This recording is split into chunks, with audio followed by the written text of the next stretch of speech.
How's it going, everybody? This is Dominic Minchella. I am the Kansas City Chiefs beat writer for On SI, co-beat writer that is, and the host of the Kansas City Chiefs Insider Podcast. Thank you guys so much for stopping in today as we continue to break down news about the Kansas City Chiefs and topics to cover as we near the beginning of the 2025 NFL regular season. I hope you guys are excited. As you know, the Kansas City Chiefs, they will take on their AFC West division rivals in the Los Angeles Chargers overseas in Sao Paulo, Brazil, to begin their 2025 campaign. And they're beginning a 2025 campaign once again without Rashee Rice on the roster. As we know, as it's been fairly covered across the media, both on SI as well as several other news outlets. Rashee Rice has been suspended by the National Football League for 6 games, meaning he will miss the first 6 weeks of the season due to his incident happening back in 2024 for his involvement in a high-speed crash on the highway. So, it is a situation that the Kansas City Chiefs had to know that was coming. There wasn't going to be not going to be a verdict reached, especially on the NFL's end after Rashee Rice, pled guilty back a little few weeks ago. But going forward, though, this does set up the Kansas City Chiefs wide receiving room to have a interesting setup for the first 6 weeks of the season. Keep in mind, ladies and gentlemen, that the first 6 weeks for Kansas City features the teams such as the Detroit Lions, the Philadelphia Eagles in a Super Bowl rematch. They begin the season against the Los Angeles Chargers, like I just stated.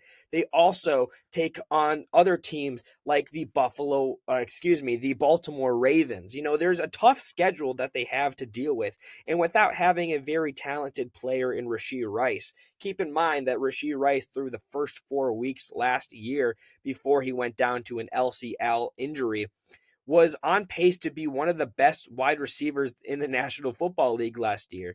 In his rookie year, when he was healthy, he was once again terrific. That kind of player is on the sideline. You have to hope that he's going to be staying active as much as he can in order to get himself into the flow of the regular season, so to say, and especially coming back and returning for the Chiefs against the Las Vegas Raiders in Week 7. I'm expected to be a light show in Rashee Rice's shoes. However, here is the state of the wide receiving room, especially coming off of the initial Kansas City Chiefs 53-man roster, and the ways that I think that this is a situation. Well, yes, the Kansas City Chiefs there are missing a top receiver in Rashee Rice, but they also have a lot of speed in their wide receiving room depth that I think can very much benefit how they go about finding ways to win in the first 6 weeks of the season without Rice. For example, starting off with Xavier Worthy, a guy who's filled in for Rashee Rice before. His speed is going to be a tremendous asset for Kansas City and head coach Andy Reid. They know that Patrick Mahomes is going to try his best to throw the ball deep this season, and Xavier Worthy is going to be a prime option in doing so. A guy who is likely to bounce back and have a much better season than he had last year as a rookie with more experience under his belt. A guy who has had the experience in the pros filling in for Rashee Rice when he fell down to injury. I am fully expecting the first 6 weeks of the campaign for Xavier Worthy to be a guy where it's like, wow, we don't even, not forgetting about Rashee Rice, but a guy that's like, if Rashee Rice was suspended for a long time or more than 6 games, rather the entire year, I think that it would be he's going to be a guy that is going to build confidence within the Chiefs' kingdom. He is a prime example to rely on for Kansas City. They also possess the likes of Hollywood Brown, another guy who went down to injury. And I think that that's only going to light the fire burning underneath Hollywood Brown going into the 2025 campaign. He's a guy who's already experienced a little bit of a setback this preseason with an ankle injury, but he's a veteran, a guy that knows how to win, a guy who knows his role, and especially coming in to the 2024 campaign off of injury with only 2 regular season games and not being able to be a huge factor. I think that him being on a 1-year deal is going to make this a very needed thing for Hollywood Brown in order to step up in the first 6 weeks. He has to. If he doesn't step up, all the targets are going to go to Xavier Worthy, and the targets are going to be known by the Kansas City Chiefs opponents. You also have the likes of Juju Smith-Schuster.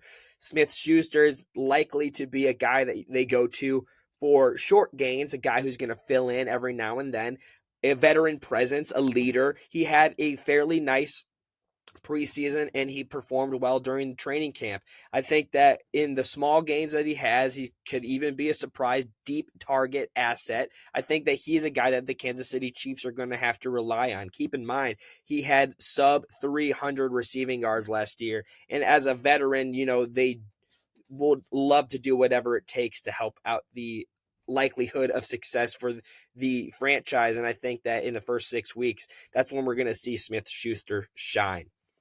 We've also got Jalen Royals, a rookie from the 2025 NFL draft. Royals could definitely be a firecracker for this offense in the first 6 weeks without Rashee Rice, a guy who has looked outstanding this preseason, a guy who has the upside, who has already had Chiefs Kingdom chanting his name on the sideline while he's waiting to get in. It could just be for the talent that he has, but he also has a very marketable name. We've talked about that on the podcast before. While Royals will have his ups and downs in his rookie seasons and the rookie mistakes, as he will, as most rookies do, he could be a guy that's going to benefit this Kansas City Chiefs receiving corps through the first 6 weeks of the season. Deep passes. He's going to be a speed threat. And since the defenders don't know so much about Jalen Royals, perhaps Patrick Mahomes or Gardner Minshew could be throwing that ball deep to him. Another guy that they can rely on in speed, making up for the lack of Rashee Rice's speed in the first 6 weeks, is Tyquan Thornton.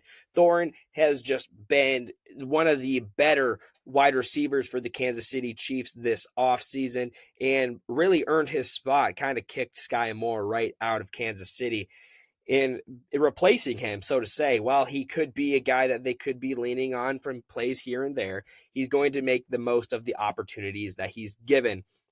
Similarly to Jason Brownlee, a guy who has had some experience in the NFL before, but not a whole lot of it. He's had a great preseason, another guy, a great depth piece to have in addition to Thornton and Royals and Xavier Worthy and speed. He's still very young. I think the speed is going to win for the first 6 weeks, is going to help the Kansas City Chiefs win for the first 6 weeks of the campaign. And obviously they also do have Nico Remigio on the roster. And while he is likely to be the primary kick/punt returner, he could definitely see himself getting some passes for the Kansas City Chiefs in the wide receiving game. All in all, the Chiefs should not worry that they are without Rashee Rice for the first 6 weeks. And if these wide receivers can show that, hey, we look what we did while Rashee Rice is out, and Rashee Rice just picks up exactly where he left off in the 2024 campaign, ladies and gentlemen, Kansas City Chiefs are the team to beat still in the AFC. That being said, though, ladies and gentlemen, as always, you can follow me over on X at Dom Minchella. I post and repost every single day. You're not going to want to miss any coverage of the Kansas City Chiefs as we get closer to the regular season. You can also follow us over at KC Chiefs on SI. All of the stories exclusively posted to you. Be sure you check out the podcast. Come tomorrow, we have Zach Gilbert, our boots on the ground beat reporter in the building for Kansas City. He's going to be joining us on the podcast to discuss a little bit more before the regular season. As always, ladies and gentlemen, be kind to one another, and I will see you tomorrow.